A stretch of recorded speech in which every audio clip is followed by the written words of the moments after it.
আসসালামু আলাইকুম রহমতুল্লাহি ওয়া বারাকাতুহু। সম্মানিত ছাত্রছাত্রী, বিশেষ করে পশ্চিমবঙ্গ এর উচ্চ মাধ্যমিক শিক্ষার্থী যারা আছেন তাদেরকে উদ্দেশ্য করে আজকের এই ভিডিও। সেই সঙ্গে মাদ্রাসা সার্ভিস কমিশনেরও এটা কাজে লাগবে। এছাড়া যারা বিহার টেট দিচ্ছেন তাদের এটা কিছুটা কাজে লাগবে। তো শুরু করার আগে যারা আমার চ্যানেলটি প্রথম দেখছেন তাদেরকে বলি, চ্যানেলটি সাবস্ক্রাইব করে পাশের বেল আইকনের অল বাটনটি প্রেস করে রাখুন পরবর্তী ভিডিওর নোটিফিকেশন পাওয়ার জন্য। আর ভিডিওটিতে যদি উপকৃত হচ্ছেন তাহলে লাইক ও কমেন্ট করবেন এবং একটা শেয়ার করে দেবেন। বিসমিল্লাহির রহমানির রহিম। তো এইচএস পরীক্ষার্থী যারা আছেন তাদের জন্য ভিডিওটা। এছাড়া কিছু এমসিকিউ করা আছে যেটা এমএসসিতে কাজে লাগবে বা বিহার টেটেও কাজে লাগবে। প্রশ্নটা আছে যে হু ওয়াজ রাইদুস সেদুল আরবিল হাদিস, রাইট হিজ লাইফ শর্টলি। এটা 5 নম্বর প্রশ্ন।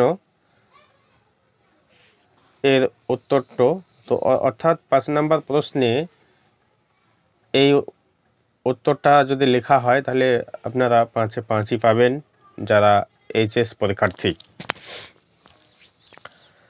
তো এই প্রশ্নের উত্তরে ভূমিকাতে আমরা বলবো যে আধুনিক আরবি কবিতার নবজাগরণের পথিকৃত কবি হলেন মাহমুদ সামি আল বারুদি। কবি বারুদির সৃজনশীলতাই আরবি কাব্য নতুন করে সুশোভিত হয়, তাই তাকে আধুনিক আরবি কবিতার জনক বা রয়দুস সেদুল আরবিল হাদিস বলা হয়। বংশ ও জন্ম পরিচয় অর্থাৎ জন্ম ও বংশ পরিচয় কবি বারুদি 1839 খ্রিস্টাব্দে 6 অক্টোবর কায়রোতে এক ধনী ও সম্ভ্রান্ত পরিবারে জন্মগ্রহণ করেন। তাহলে এখানে দেখুন তার জন্ম সালটা কিন্তু খুবই ইম্পর্টেন্ট। 1839 খ্রিস্টাব্দে 6 অক্টোবর। আর তার এই উপাধিটা, এই যে লাকাব, এটা অবশ্যই মনে রাখবেন। কবির পিতা ও মাতা উভয়েই কাকেশীয় বংশোদ্ভূত ছিলেন। তার পিতা একজন সামরিক অফিসার ও গভর্নর ছিলেন। শিক্ষাজীবন ও শৈশবকাল।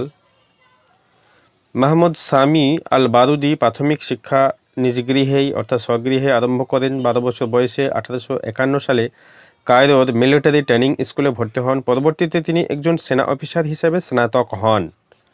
কর্মজীবন।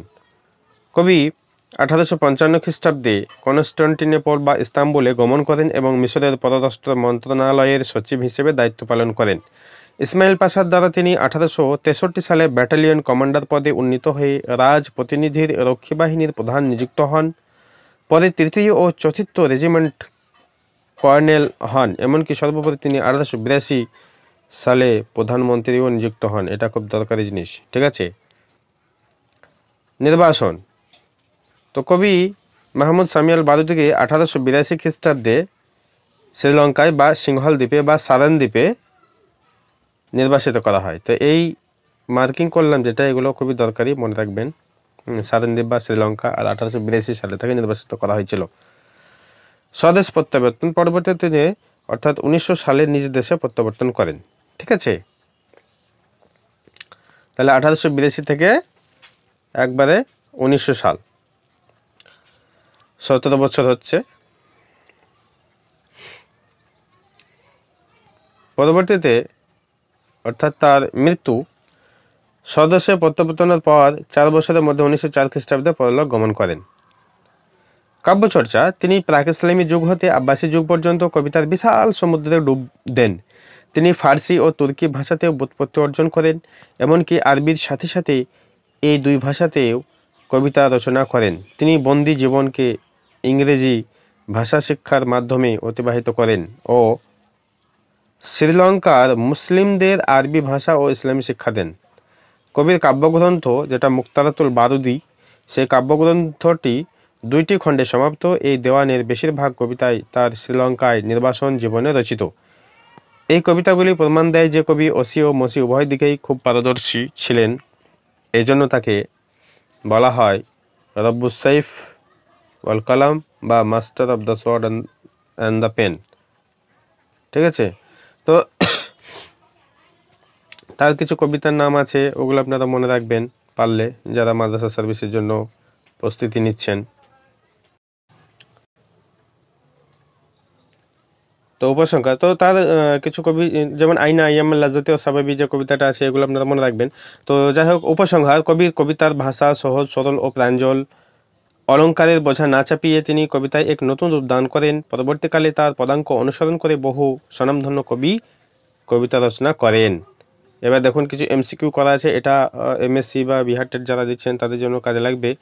এছাড়া ওই এইচএস শিক্ষার্থী যারা আছেন, উচ্চ মাধ্যমিক যারা দিবেন, এছাড়া ফাজিল দিবেন, তাদের জন্য এই প্রশ্নগুলো সত্যি গুরুত্বপূর্ণ খুব প্রশ্ন।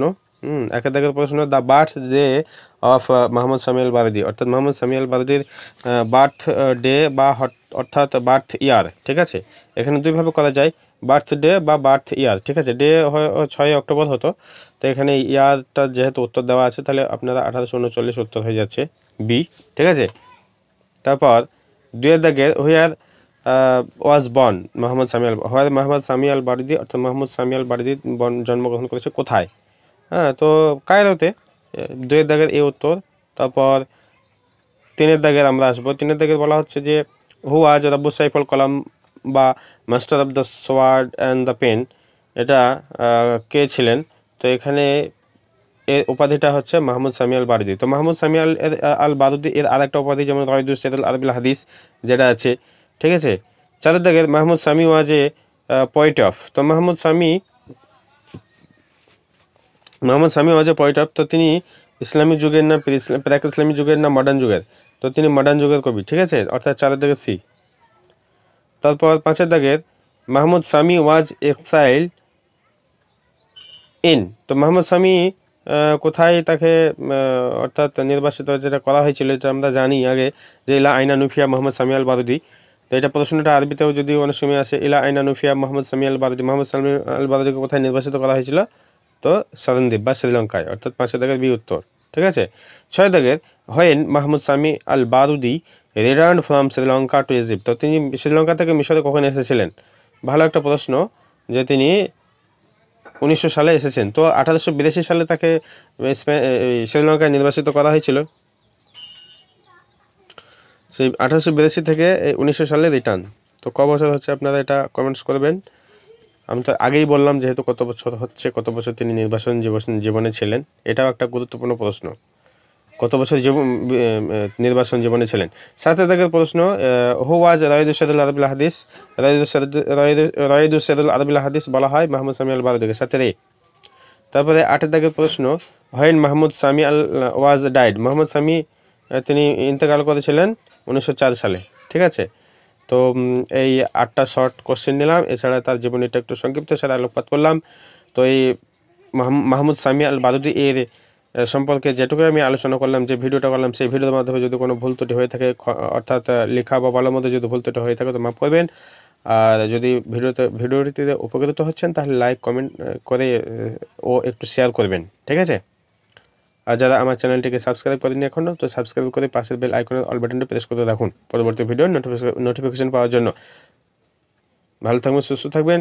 আসসালামু আলাইকুম ওয়া রাহমাতুল্লাহি ওয়া বারাকাতুহু।